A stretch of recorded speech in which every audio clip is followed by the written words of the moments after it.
Best Smile in the World is a short film written, directed, produced, and solely acted by Sarah Wun.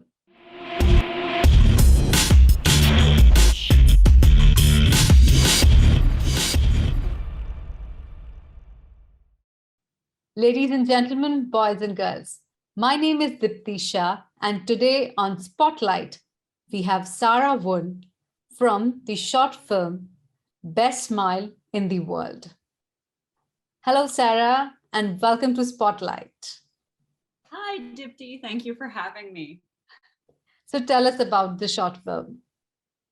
Okay, so my very, very short film is about my facial difference, which is called a cleft lip and palate. And it's kind of a stream of consciousness, like inner monologue type thing. It's just me, solo actor, looking in the mirror and thinking about how I look. Congratulations for that, first of all. Sarah, for the uninitiated, could you please explain what is the cleft lip and palate condition? Yes, so a cleft lip and palate is a craniofacial abnormality. That's what it's called. But essentially, what it is anything to do with the face or the skull, a facial difference. So I have a cleft lip and palate. You can have a cleft lip or a cleft palate or a cleft lip and palate. And what that is a split in the lip. And it can extend up to the nose. And when I was born, for me, when I was born, there was a gap between my lip and my nose and the roof of my mouth. That's the cleft palate. So yeah, you can have a unilateral one, which is what I have, which is just one side, or you can have a bilateral one, which is both sides. And it can affect an infant's ability to eat, to breathe, to suck, their speech, all kinds of stuff. So yeah, that's essentially a cleft lip and palate. I'm not a medical expert, not gonna lie. But yeah, the way I usually talk about it is just when I was born, there was a gap here and on the roof of my mouth. So, Sarah, at what age did you realize and how did it make you feel? So when I was really, really young, I didn't really know that something was, for lack of a better term, wrong with me. I always thought that kids went to the hospital often, and I didn't think that surgery was something that other people didn't have. I had a lot of surgeries, um, like in regards to my cleft lip and palate.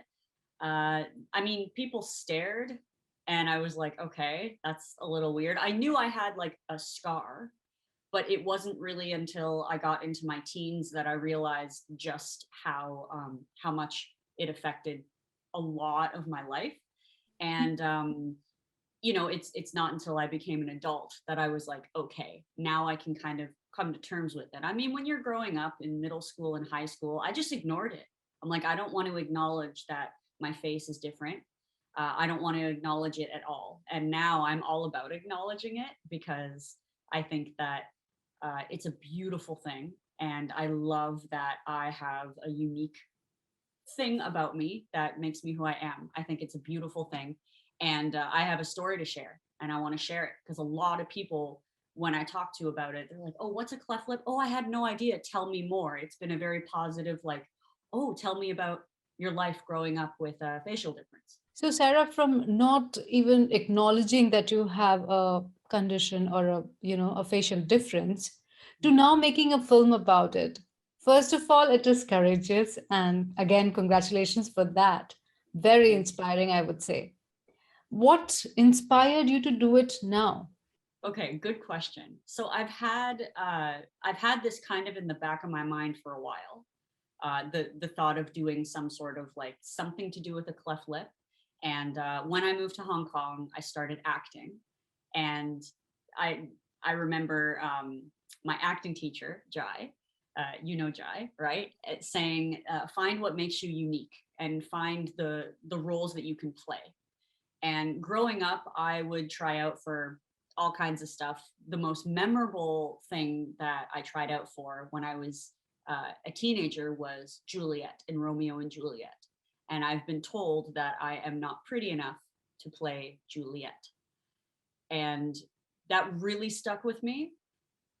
And when I look at myself on film, I've been in a couple short films, and I watch myself. I always think that my lip looks weird, or I try to show just this side because I think that side, that's my cleft side, that kind of thing. And then I thought, you know what? If I want to be the lead, um, I mean, I can be the lead in any movie. It doesn't matter if I have a cleft lip and palate, but why not be a lead with something that only I can be the lead in this film because I have that experience. So I'm like, I really want to showcase it and embrace it. And I thought about, okay, what makes me unique as an actor? Like actors, it's so hard going up for a role when there's so many people like you that are going up for a role. And I'm like, well, I'm the only one with a cleft lip. So it should be embraced and the story should be shared. It's taken me a while. I filmed this with a couple of my very good friends a year ago, and I still haven't mustered up the courage to be like, okay, I'm going to put it out there. But now I have, because I joined a virtual conference called CleftCon, which was put on by Smile Train, which is a charity organization dealing with facial differences. Incredible organization. And I met all kinds of beautiful people, mostly from the US. I think I was the only one coming from overseas. So I was up at like midnight, 1 a.m. And it was one of the best things I did because I felt so inspired and motivated seeing all these people with a cleft lip and palate. I had never, ever, ever seen this many people with a cleft lip and palate at once. And I told some of them, oh yeah, I'm thinking of doing a short film. And they're like, do it, please. Parents with teenagers who were like, I would love my child to see someone, successful and motivated and happy and confident, on screen, that kind of thing. And that really made me go, okay, I need to do this. It needs to happen. Sarah, what are some of the organizations that people can reach out to for help? So there's quite a few facial difference, craniofacial abnormality organizations. Only a couple of them would be, I can share. Smile Train is the biggest one that got me involved with CleftCon. There's Operation Smile. There's CLAPA, which is the Cleft Lip and Palate Association, which is one of the first ones I reached out to in terms of sharing stories. And one that I have to mention that I belonged to when I grew up as a teenager was aboutface.ca, which is a Canadian craniofacial organization. And it's not just for people with cleft lip and palate, but any kind of congenital birth defect or congenital birth defect. Yes. So one of the things that they helped me do when I was a teenager was I got to meet people with a cleft lip and palate who were patients at my hospital. And that was life-changing. I cannot stress enough how important it is for young people to socialize with people who have craniofacial abnormalities. Like if you have something like that, you have to know other youth that are dealing with that. You know that you're not alone. It helped me immensely. And About Face was able to put that forth through like volunteering and donations and all that kind of stuff. The programming is absolutely fabulous. So I cannot ignore About Face, which is just really, really close to my heart. But Smile Train is the organization that put on CleftCon. So there's quite a few. It's very, very simple. If you Google like cleft lip and palate organizations, you'll find quite a lot. Sarah, when I watched the trailer, it's really heart wrenching, and I'm sorry that you had to go through this in your life. But what kind of emotions did you have to, really, fight through to reach this place in your life? So good question. Most of it was anger. I'm not I wouldn't call myself an angry person. Growing up, whenever I got angry, I would just cry. I'd be sad. And especially being an actor, you really have to be in tune with all of your emotions and you have to be very raw and open. And so getting to the place in the film where I'm looking at myself in the mirror and I'm thinking about all the things that happened that made me angry and frustrated, and to the point where I didn't want this thing on my face anymore. It was really challenging. Most of it was anger. Most of it was frustration and like, why me, And a lot of that came when I was young, but I couldn't deal with it until I was an adult. Right now I have acceptance. Now I have, the whole thought of like, it's made me very, very strong. And I'm super happy that this is my difference and my uniqueness. And I was super grateful growing up. I had full medical care. I grew up in Canada. My parents' insurance covered my surgeries. I think I look fantastic. My surgeons did a fantastic job. So I'm now very grateful. So I had to kind of tune into that anger. And it's funny, I think about, my friend was like, oh, should we reshoot it? And I said, I can't get to that place anymore, because now it's been a year and I feel really good. And not saying that I'm not that good of an actor that I couldn't tap into that, but it's not a character I'm playing, it's myself. So it's harder to get there when I look at myself, I'm like, oh, hey girl, what's up? Like it's very different. Sure, sure. I can appreciate some of it, if not everything.